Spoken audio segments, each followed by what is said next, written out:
Ilive Tagaytay. Actually, Ilive Homes Tagaytay. RFO na siya. Ito yung sample model unit nila.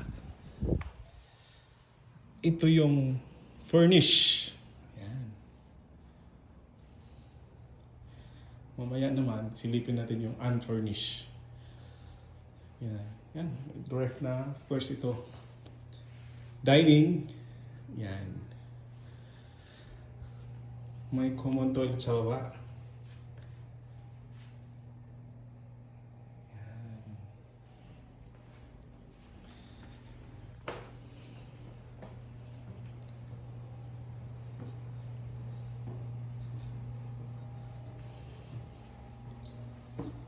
Yan. Ito yung masters niya.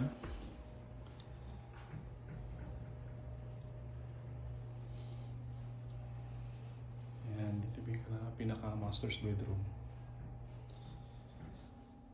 All units mayroong mga balconies. Yan. Siya.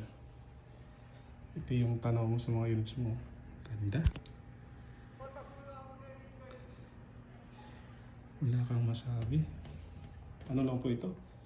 From Tagaytay Winds. Sa mga 5 minutes drive lang po ito. Yeah, sa taas po, 3 bedroom siya. Yan. Yan, there's another room. Yan.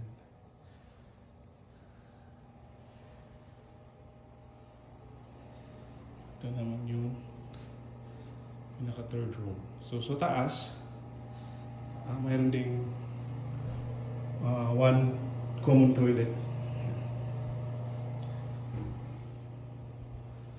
Ganda.